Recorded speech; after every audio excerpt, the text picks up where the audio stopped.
حجام کی دکان پر ہونے والی لڑائی عموماً خطرناک ثابت ہوتی ہے۔ ایک نوجوان لڑکا شیو کروا رہا تھا، ساتھ ساتھ وہ اپنے ایک دوست سے باتیں بھی کرتا جا رہا تھا۔ دراصل دونوں نوجوان جس لڑکی کے بارے میں بات کر رہے تھے وہ سامنے بیٹھے ادھیڑ عمر شخص کی بھتیجی لگتی تھی۔ اس نے تیش میں آ کر شیو کروانے والے لڑکے کا گریبان پکڑ لیا اور 2-3 تھپڑ لگائے۔ بات بڑھ گئی، لڑکا بھی گرمی کھا گیا۔ اس نے سامنے میز پر رکھا ہوا استرا پکڑا اور ادھیڑ عمر شخص پر پل پڑا۔ چھڑانے کی کوشش میں نائی بیچارے کی 2 انگلیاں کٹ گئیں۔ ادھیڑ عمر شخص خوش قسمتی سے بچ گیا، کاندھے پر معمولی زخم آئے۔ یہ سب لوگ تھانے میں حاضر ہو گئے۔ میں نے فریقین کی بات سنی۔ لڑکا جس نے استرا چلایا تھا درزیوں کا کام کرتا تھا، اس کا نام فیاض تھا۔ لڑکے کا چال چلن کچھ مشکوک تھا، صحبت بھی اچھی نہیں تھی۔ میں یہ باتیں اس لیے یقین سے کہہ رہا ہوں کہ یہ لڑکا اسی محلے میں رہتا تھا جہاں میری رہائش تھی۔ مجھے کوئی 1 ماہ پہلے کی بات یاد آ رہی تھی۔ میری بیوی نے بتایا تھا کہ فیاض ہمارے مالک مکان کی بیٹی پر نظر رکھتا ہے۔ مکان کچھ اس طرح کا تھا کہ مالک مکان کا اور ہمارا صحن ایک ہی تھا۔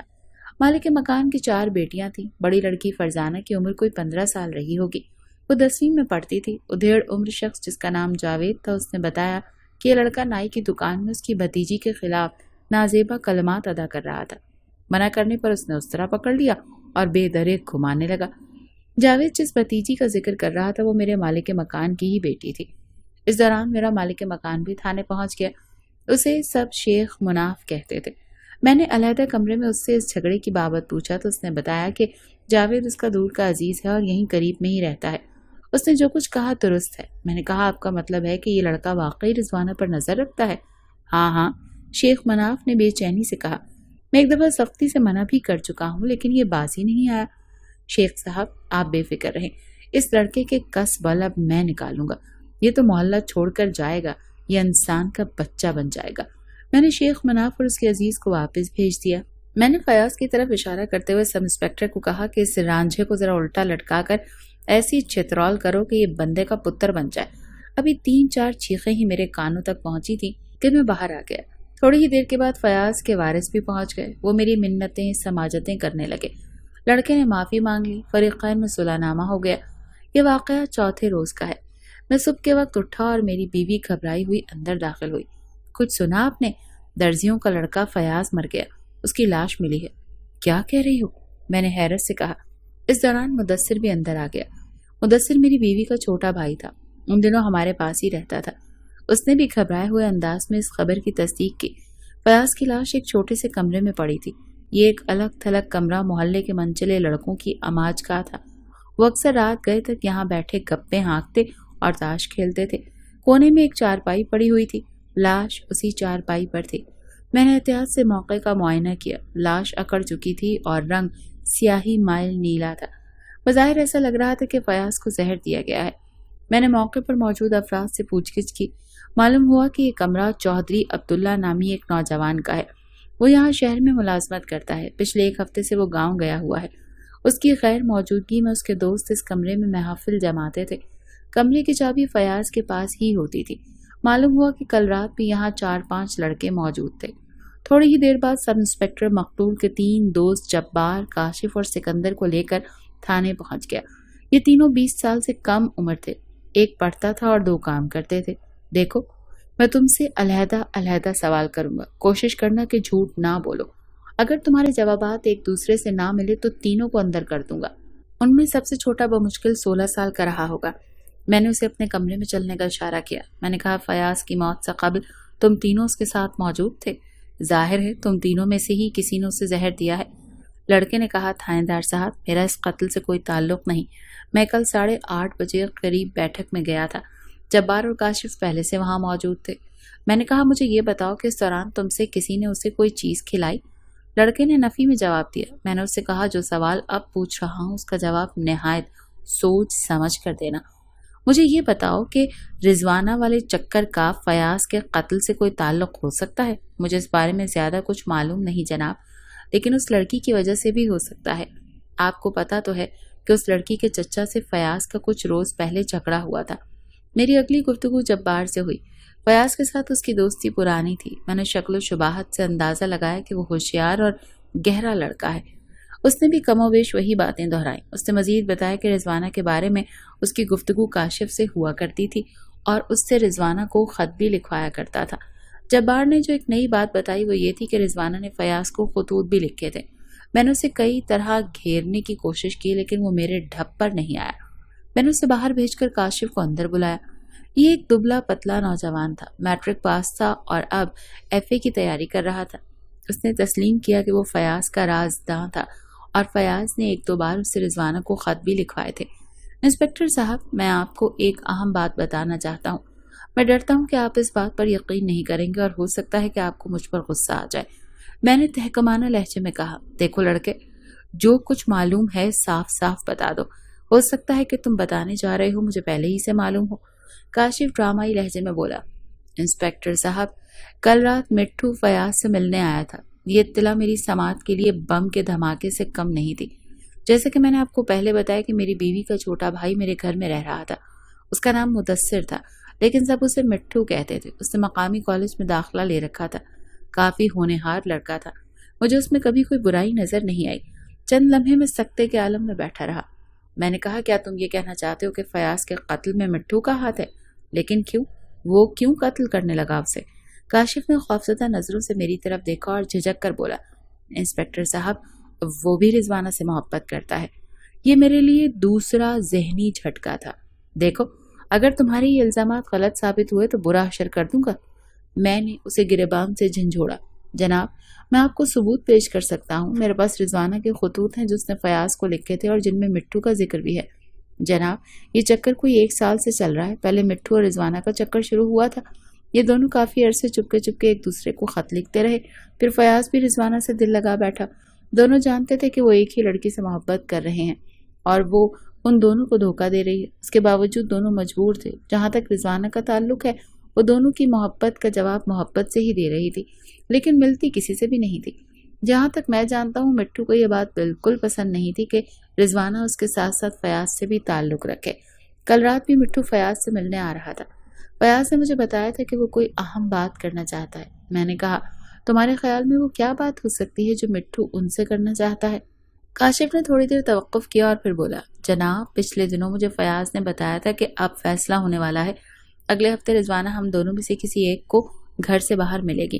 جو بھی اس سے ملاقات کرنے میں کامیاب ہوگا وہ دوسرے کو مٹھائی کھلائے گا اور مٹھائی کھانے والا ہمیشہ اس کے لیے رضوانہ کے راستے سے ہٹ جائے گا۔ ہو سکتا ہے مٹھو رضوانہ سے ملاقات میں کامیاب ہو گیا ہو اور وہ کامیابی کی مٹھائی لے کر فیاض کے پاس آیا ہو۔ میں اس بارے میں جاننے کے لیے بہت ہی بے چین تھا لیکن صبح ہوئی تو فیاض مجھے یہ سب کچھ بتانے کے لیے زندہ نہیں تھا۔ ابتدائی تفتیش اور رپورٹ کے بعد لاش پوسٹ مارٹم کے لیے بھجوا دی گئی۔ دوپہر کے وقت میں تھانے سے گھر پہنچا۔ مٹھو گھر میں ہی تھا۔ میرے تیور دیکھ کر وہ چونکا۔ میں نے گمبھیر لہجے میں اس سے کہا، فوراً میرے کمرے میں آؤ۔ کل رات 9:30 اور 11 بجے کے درمیان تم کہاں تھے؟ اس کا چہرہ تاریک ہو گیا۔ ہکلا کر بولا، میں اپنے کمرے میں پڑھ رہا تھا۔ بکواس بند کر، میں دھاڑا۔ تو اپنے کمرے میں پڑھ نہیں رہا تھا بلکہ کامران کی بیٹھک میں فیاض کے پاس تھا۔ یہ غلط ہے بھائی صاحب۔ میرا ایک زوردار تھپڑ اس کے منہ پر پڑا اور وہ چکرا کر رہ گیا۔ میں نے غصے سے کہا، اور یہ بھی غلط ہے کہ تو نے شیخ صاحب کی لڑکی سے یارانہ لگا رکھا ہے، اور یہ بھی غلط ہے کہ تو اسے خط لکھتا ہے اور ملاقاتیں کرتا ہے۔ دیکھ، مجھے ٹھیک ٹھیک بتا دے کہ کل رات تو کہاں تھا اور کیا گل کھلایا ہے۔ میں نے اپنی بیوی سے کہا، اسے اچھی طرح پیار کر لے، ہو سکتا ہے کل تک اس سلاخوں کے پیچھے چلا جائے۔ اللہ کرے کہ اس نے کچھ نہ کیا ہو، لیکن مجھے ایسا لگتا نہیں۔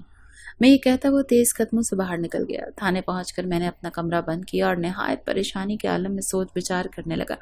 اس کیس کا فیصلہ پوسٹ مارٹم کی رپورٹ اور دوسری شہادتوں کے بعد ہی ہو سکتا تھا۔ موجودہ حالات میں رضوانہ سے پوچھ گچھ ضروری ہو چکی تھی۔ اگلے روز میں نے اس کے باپ کو بلایا اور تمام صورتحال سے آگاہ کیا۔ تھوڑی دیر بعد رضوانہ میرے کمرے میں بیٹھی تھی۔ وہ کافی پرکشش اور شوخ لڑکی تھی لیکن اس وقت بے حد سہمی ہوئی تھی۔ میں نے بڑے پیار محبت سے اس کا خوف دور کیا اور دھیرے دھیرے اسے بولنے کے لیے تیار کیا۔ اس نے غلطیاں ہوئی تھیں اور نہایت سنگین ہوئی تھی، لیکن اس میں جہاں وہ قصوروار تھی وہاں اس کے ارد گرد کا ماحول اور والدین بھی قصوروار تھے۔ کاشف کی کہی ہوئی زیادہ تر باتیں درست تھیں۔ لڑکی مٹھو اور فیاض دونوں کی حوصلہ افزائی کر رہی تھی۔ یہ سب کچھ ان سے شغل کے طور پر شروع کیا گیا تھا، لیکن آہستہ آہستہ معاملہ سنجیدہ ہوتا گیا۔ رضوانہ یہ سمجھتی تھی کہ اب وہ مرحلہ آ گیا ہے جہاں اسے دونوں میں سے کسی ایک کا انتخاب کر لینا چاہیے۔ میں نے اندازہ لگایا کہ لڑکی کو اس معاہدے کا علم نہیں تھا جس میں دونوں لڑکوں نے اپنے طور پر فیصلہ کیا تھا۔ رضوانہ سے پوچھ گچھ کے بعد مٹھو کے متعلق میرے شبہات کو تقویت ملی، لیکن یہاں سوچنے کی بات تھی کہ اگر مٹھو نے زہریلی مٹھائی کھلا کر فیاض کو موت کے گھاٹ اتار دیا تھا لیکن مٹھو شرط جیت گیا تھا، تو پھر اسے زہریلی مٹھائی کھلانے کی کیا ضرورت تھی؟ اس نے راستے کی رکاوٹ تو خود بخود دور ہو رہی تھی۔ فیاض ان دونوں کے درمیان سے نکل رہا تھا۔ پھر ایک اور خیال میرے ذہن میں آیا اور امید کی ایک روشن کرن دکھائی دی کہ اگر مٹھو اس کھیل میں کامیاب رہا تو زیادہ امکان اس بات کا تھا کہ فیاض کو زہریلی مٹھائی کھلانے والا کون تھا، کس کو اس سے فائدہ حاصل ہوا۔ بہرحال فیاض کی ہلاکت کے بعد چوتھے دن کی شام تک میں کسی خاص نتیجے پر نہیں پہنچ پایا کہ کیس کس جانب جاتا ہے۔ اس روز شام کے وقت تھانے کے پتے پر ایک خط موصول ہوا۔ یہ گمنام خط تھا اور پتے کے ساتھ میرا نام بھی لکھا ہوا تھا۔ مضمون کچھ یوں تھا: انسپکٹر صاحب، فیاض کو قتل کیا گیا، قاتل آپ کے گھر میں ہے۔ میں آپ کو اس بات کا ثبوت فراہم کر سکتی ہوں۔ جمعرات کی دوپہر یعنی فیاض کے قتل سے ایک روز پہلے ایک برقع پوش عورت شہر سے باہر کچی آبادی میں پہنچی تھی۔ وہاں شوکت مسیح نامی عامل سے اس نے زہر خریدا تھا۔ یہ برقع پوش دراصل آپ کا برادر نسبتی مدثر عرف مٹھو تھا۔ اس نے جو زہر خریدا تھا اس کا کچھ حصہ اب بھی اس کے پاس موجود ہے۔ اگر آپ کوشش کریں گے تو مٹھو کی موٹر سائیکل کی گدی کے نیچے ایک چھوٹی سی پڑیا آپ کو مل جائے گی، لیکن ہو سکتا ہے وہ پڑیا آپ کو نہ ملے۔ میں ایک دوسرا ثبوت فراہم کرتی ہوں۔ وہی برقع پوش عورت آپ کے محلے میں اللہ بخش نامی حلوائی کے پاس بھی گئی تھی اور اس نے کہا تھا کہ اسے 1 کلو مٹھائی چاہیے جس میں صرف گلاب جامن اور برفی ہونی چاہیے، لیکن مٹھائی تازہ ہونی چاہیے۔ عورت تازہ مٹھائی کے انتظار میں آدھا گھنٹہ دکان پر کھڑی رہی۔ ایک تیسرا ثبوت اب میں آپ کو فراہم کرتی ہوں اور آپ اسے جھٹلا نہیں سکیں گے۔ آپ کے برادر نسبتی کے پاس 1 کلو زہریلی مٹھائی تھی۔ مقتول نے تمام مٹھائی تو نہیں کھائی ہوگی، پھر باقی مٹھائی کدھر گئی؟ وہ مٹھائی آپ کے گھر کے پچھواڑے کوڑا کرکٹ سے بھرا ہوا ایک چھوٹا سا گڑھا ہے۔ یہ مٹھائی لفافے میں بند اسی کوڑے میں پڑی ہے۔ آپ کے ذہن میں اٹھنے والے پہلے سوال کا جواب یہ ہے کہ مٹھو سے میرا قریبی تعلق رہا ہے اور میں ایک مظلوم لڑکی ہوں، اور یہی مظلومیت میرے قلم اٹھانے کا سبب بنی ہے۔ یہ خط ایک دھماکے سے کم نہیں تھا۔ میں فوراً تھانے سے اٹھا اور خط کے الزامات کی تصدیق کے لیے چل پڑا۔ سب سے پہلے میں کچی آبادی پہنچا اور وہاں سے حلوائی اللہ بخش کی دکان پر آیا اور وہاں سے اپنے گھر کا پچھواڑا دیکھا۔ تینوں اطلاعات بالترتیب درست ثابت ہوئیں۔ تھانے آ کر میں بے دم سا ہو کر کرسی پر گر گیا۔ میرا سب انسپکٹر میری ہدایت کے مطابق فیاض کے تمام خطوط جمع کر چکا تھا۔ میں سب خطوط کاشف کے پاس تھے اور کچھ اس کے اپنے سامان میں۔ اب انتظار فضول تھا۔ شواہد چلا چلا کر کہہ رہے تھے کہ مٹھو مجرم ہے۔ صاف ظاہر ہو رہا تھا کہ جس لڑکی نے مٹھو کا بھانڈا پھوڑا ہے وہ نہ صرف اس کی گہری رازدار تھی بلکہ دلی طور پر اس سے متنفر بھی تھی۔ میں اور میرا سب انسپکٹر اسی کیس کے بارے میں بات چیت کر رہے تھے کہ سب انسپکٹر نے ایک واقعہ سنایا جس میں ایک لڑکا لڑکی بن کر لوگوں کو بیوقوف بنایا کرتا تھا اور بلیک میل بھی کیا کرتا تھا۔ میرے ذہن میں اچانک کا خیال آیا اور پورے واقعے میں ایک برقع پوش ملوث دکھائی دیتا تھا، اور پھر وہ لڑکی جس نے مجھے گمنام خط لکھا تھا کہیں وہ بھی تو لڑکا نہیں تھا۔ میرا ذہن آہستہ آہستہ اس نتیجے پر پہنچ رہا تھا کہ مٹھو کو منظم طریقے سے پھنسانے کی کوشش کی گئی ہے۔ اب مسئلہ یہ تھا کہ اس برقع پوش لڑکے کا سراغ کیوں کر لگے جس نے مجھے خط لکھ کر مٹھو کے خلاف شہادتیں فراہم کی تھی۔ میں نے ایک بار پھر نئے سرے سے تفتیش شروع کی۔ ان دنوں مجھے کھانے پینے کا بھی ہوش نہیں تھا اور نہ آرام کا۔ بس ایک ہی خواہش تھی کہ کسی طرح اس گتھی کا کوئی سراغ ہاتھ میں آ جائے۔ ایک دن میں 2 سپاہیوں کے ساتھ پیدل ہی تھانے کی طرف جا رہا تھا کہ دفعتاً ایک لڑکی کو دیکھ کر چونک گیا۔ اس نے سیاہ برقع پہن رکھا تھا اور تیزی سے سڑک کے کنارے جا رہی تھی۔ اس کی چال میں مجھے ضرورت سے زیادہ ہی نسوانیت اور لچک محسوس ہوئی، جیسی آپ نے بھی ہجڑوں میں دیکھی ہوگی۔ مہم شک کے تحت میں لڑکی کا پیچھا شروع کر چکا تھا۔ وہ تعاقب سے بے خبر چلتی رہی اور آخرکار لڑکیوں کے اسکول کے سامنے پہنچ گئی۔ میں نے دیکھا کہ لڑکیاں اپنی یونیفارم کے بجائے رنگ برنگے کپڑوں میں نظر آ رہی ہیں۔ دراصل اس دن اسکول کے اندر کوئی میلہ وغیرہ تھا۔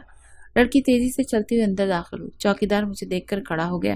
اسکول کے وسیع احاطے میں شامیانے لگے ہوئے تھے۔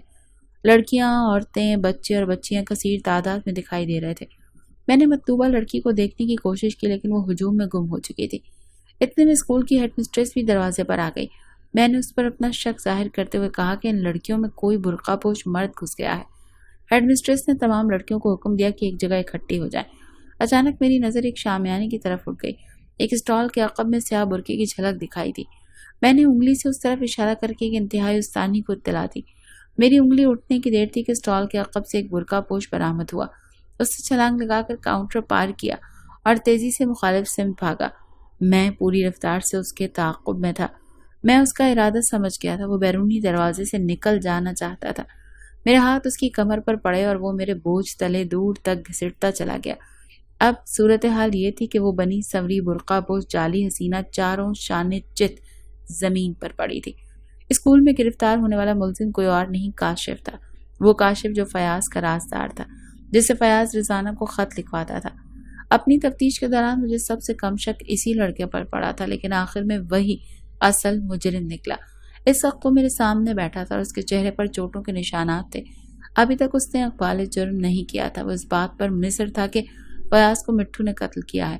میں نے کرسی سے اٹھتے ہوئے کاشف کو کہا کہ تم ایک میٹرک پاس ذہین لڑکے ہو، لیکن تم نے اپنی ذہانت کا استعمال نہایت غلط طریقے سے کیا۔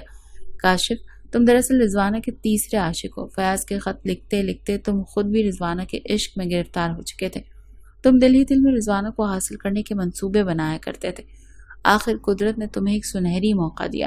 فیاض مٹھو کے درمیان رضوانہ سے ملاقات کی شرط لگی تھی اور تمہیں پتہ چلا کہ مٹھو شرط جیت گیا ہے، تو تم نے ایک منصوبہ بنایا۔ تمہیں معلوم تھا کہ آج یا کل مٹھو مٹھائی لے کر فیاض کے پاس جائے گا اور فیاض کو کامیابی کی خبر سنا کر دل گیر کرے گا۔ تم نے فیاض کا رازدار بن کر اسے مشورہ دیا کہ کیوں نہ وہ اپنی خودکشی کا ڈرامہ رچائے۔